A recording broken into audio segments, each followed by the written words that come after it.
తనకి ఇంటేక్ లేదనే కదా మేము జాయిన్ అయ్యాము, వాటర్ ఇంటేక్ కూడా లేదనే కదా. మేము పాప కాళ్ళు అని అంటే అరుస్తుంటే తను బాగా చూడలేదు. మళ్ళీ వేరే వచ్చే పిల్లలకి ఎవరికైనా ఇలా జరగకుండా ఉండాలనేది మా ఇది, అంతే. తప్ప ఇంకేం లేదు, మాకు ఇంకేం అవసరం. కేవలం నిర్లక్ష్యంతోనే తమ 5 ఏళ్ల పాప అన్వికను చంపేశారంటూ ఆ కన్న తల్లిదండ్రులు రోధిస్తున్న తీరు ప్రతి ఒక్క గుండెల్ని పగిలేలా చేస్తోంది. అంతేకాదు ఆ తల్లిదండ్రులతో పాటు కుటుంబ సభ్యులు, తోటి ఎంప్లాయీస్ అంతా కూడా వాళ్ళకి సంఘీభావంగా నిలుస్తున్నారు. ఖచ్చితంగా ఇది ఒక మార్పుకి శ్రీకారం చుట్టాలి. ఎందుకంటే అనేక సందర్భాల్లో చాలా నిర్లక్ష్యం వల్ల చాలా మంది ప్రాణాల మీదకు వస్తున్నటువంటి సందర్భమే కాదు, ప్రాణాలు పోయిన ఘటనలు కూడా చోటు చేసుకున్నాయి. అలాగే ఈ 5 ఏళ్ల పాప కూడా ఒక నిర్లక్ష్యం వల్లే చనిపోయిందంటూ మనం ప్రస్తుతం అయితే విశాఖ దొండపర్తిలో ఉన్న రైల్వే హాస్పిటల్ దగ్గర ఉన్నాం. ఇక్కడ బంధువులంతా కూడా ఆందోళన వ్యక్తం చేస్తున్నారు. ఖచ్చితంగా డిఆర్ఎం వచ్చి సమాధానం చెప్పాల్సిందే అంటున్నారు. ఇక్కడ రైల్వే ట్రాక్ మ్యాన్ గా పనిచేస్తున్నటువంటి ఎన్ శ్రీనివాసరావు రెండవ కుమార్తె అన్విక 5 ఏళ్ల పాప యూకేజీ చదువుతోంది.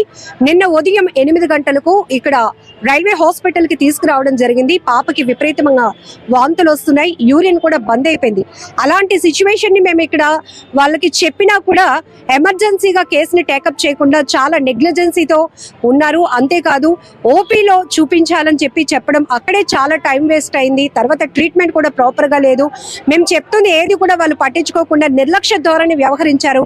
కేవలం ఆ నిర్లక్ష్యం ఏదైతే ఉందో అదే మా పాప ప్రాణాలను తీసింది కాబట్టి వీళ్ళే కారకులు అంటూ ఖచ్చితంగా దీనికి సమాధానం చెప్పాలి. అలాగే ఇక్కడ ఏవైతే ఇలాంటి నెగ్లిజెన్సీ వ్యవహారాలు ఉన్నాయో అవన్నీ కూడా రెక్టిఫై చేయాల్సినటువంటి బాధ్యత కూడా రైల్వే అధికారులపై ఉందంటూ వీరంతా కూడా ఆందోళన వ్యక్తం చేస్తున్నారు.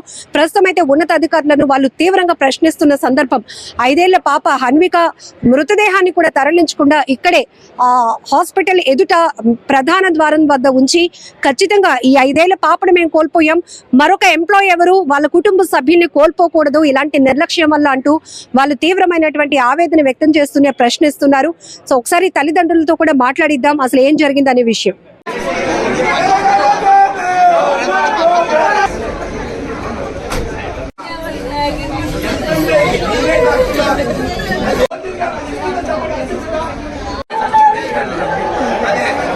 తప్పేంటి? అదే నెగ్లిజెన్సీ మరి జరిగింది. నేను మార్నింగ్ జాయిన్ చేసి ఈరోజు మార్నింగ్ కల్లా చంపేశారండి. ఇంకేమని చెప్పాలి? 3 years 11 months అండి.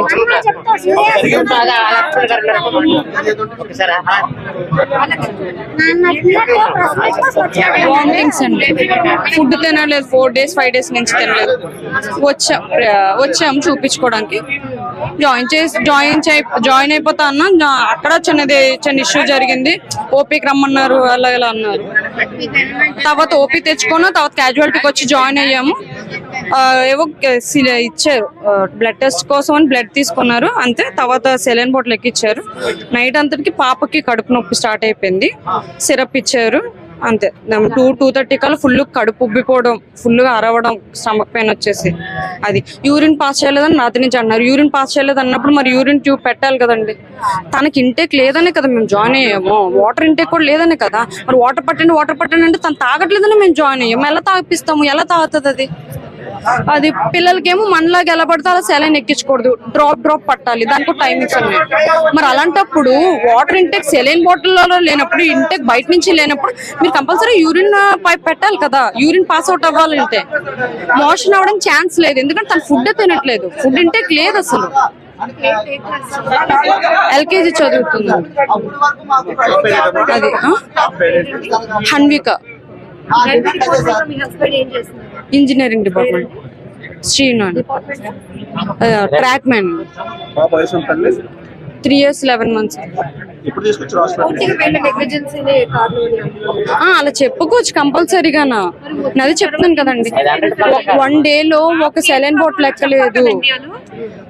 యూరిన్ ఇంటేక్ బయటకు పోవాలి అన్నప్పుడు తనకి ఇంటేక్ బయటకు ఇది బయట నుంచి లేనప్పుడు తను కంపల్సరీ యూరిన్ పాస్ అయ్యే ట్యూబ్ పెట్టాలి కదా.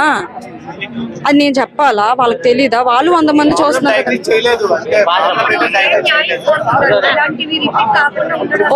అయిపోయింది, ఇంక లేదు, లైఫ్ అయిపోయింది తంది.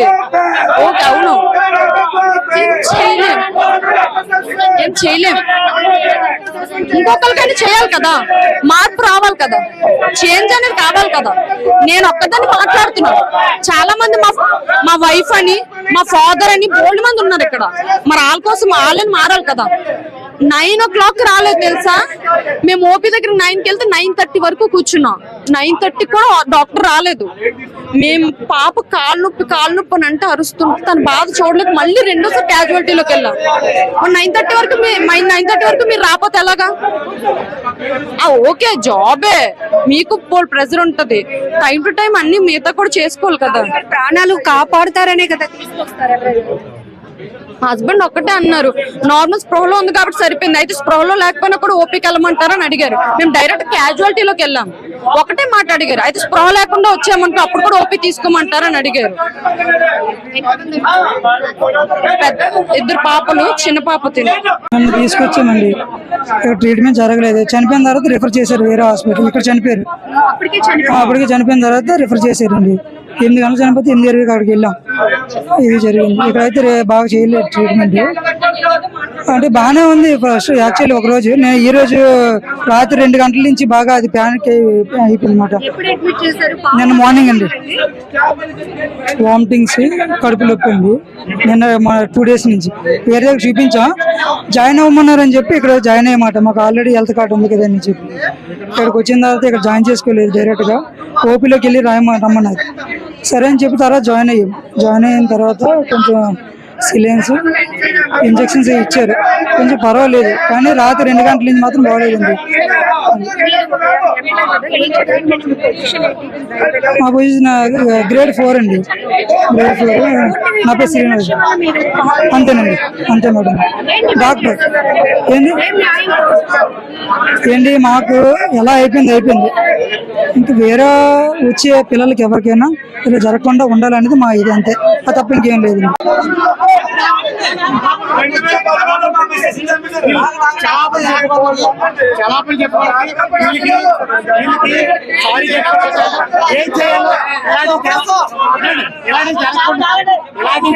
ఏం చేయాలో అన్ని ఇప్పుడు చూసి మాట్లాడి అన్ని చేస్తాము. జరిగింది వాళ్ళకి మేము తల్లిదండ్రులకు సానుభూతి చెప్పుకోవడం వచ్చాము. మీ అందరికి సానుభూతి చెప్పడం వచ్చాము, క్షమాపణలు చెప్పుకోవడానికి వచ్చాను. నేను తప్పు కవర్ చేయడానికి రాలేదు.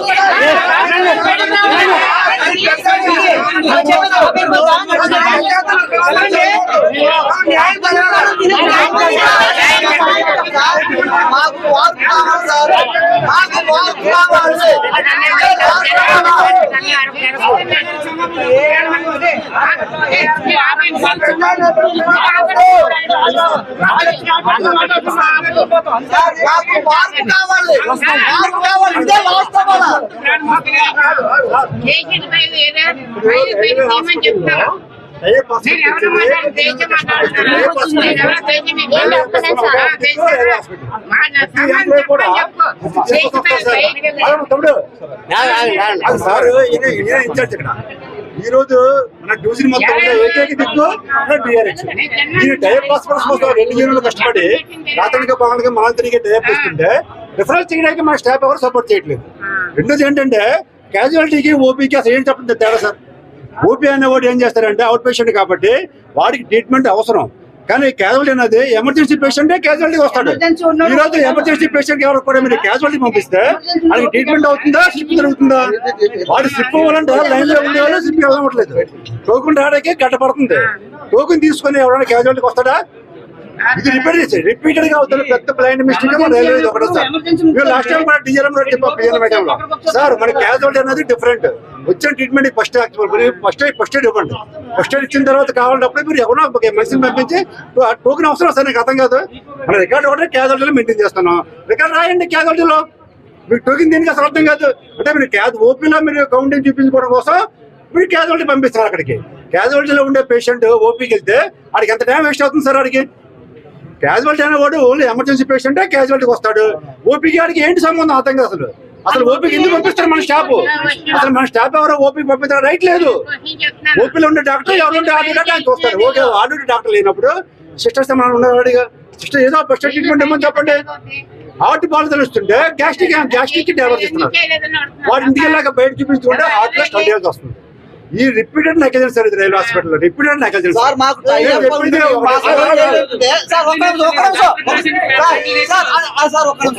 మాకు టైఅప్ అయ్యాయి కాబట్టి మా శాలరీలోనే కటింగ్ అవుతున్నాయి కదా సార్. మాకు డైరెక్ట్ ఉమ్మిది కార్డుతో మాకు డైరెక్ట్ గా ఇవ్వండి. మాకు ఈ రిఫరెన్స్ లెటర్లు ఈ గాడి గుట్టు ఇవన్నీ మాకు వద్దు. మాకు అన్యాయాలు జరుగుతున్నాయి. మాకు డైరెక్ట్ గా మేము వెళ్తే అక్కడ చూసే విధంగా మాకు తండి. ఆల్రెడీ ఎమర్జెన్సీలో మీరు డైరెక్ట్ గా ఉమ్మిది కార్డు తీసుకెళ్తే రిఫరెన్స్ చేయండి సార్. ఇక్కడ వచ్చి డాక్టర్ కావాల్సి అక్కడ తెలిసి ఏం మాట్లాడిందో మాకు ఇవ్వాలి. మాకు ఇవ్వట్లేదు. ఎమర్జెన్సీ కేసులు అది కూడా ఇబ్బంది ఎలా జరుగుతుందంటే అక్కడికి వెళ్ళిన తర్వాత ఆ లెటర్ ఇస్తే ఆ లెటర్ ఇచ్చేస్తావా అని పైసా చెప్పడం. ఇక్కడ ఆ రిఫర్ లెటర్ 3 days పడుతుంది. ఇక్కడ వెంటనే ఇవ్వట్లేదు. ఆ రిఫర్ లెటర్ వచ్చినప్పుడు అక్కడ కొంతమంది చనిపోయారు. అదే చేస్తుంటే మధ్య 2 గంటలు బాగలేదు, 3 గంటలు రిపోర్ట్ చేస్తుంటే బాగుంది కదా.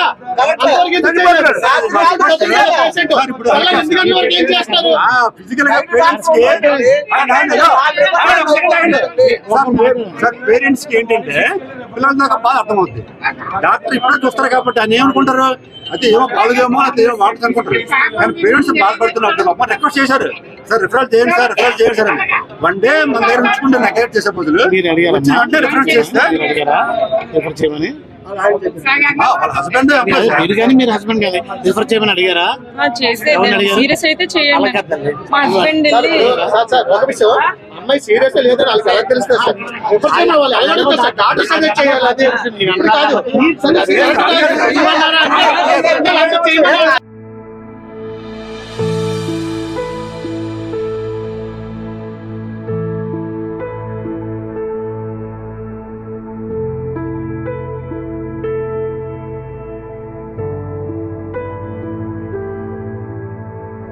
తనకి ఇంటేక్ లేదనే కదా మేము జాయిన్ అయ్యాము. వాటర్ ఇంటేక్ కూడా లేదనే కదా. మేము పాప కాళ్ళు అని అంటే అరుస్తుంటే తన బాధ చూడలేక మళ్ళీ 2 ఇంకా వేరే వచ్చే పిల్లలకి ఎవరికైనా ఇలా జరగకుండా ఉండాలనేది మా ఇది అంతే. తప్ప ఇంకేం లేదు. మాకు ఇంకేం అవసరం.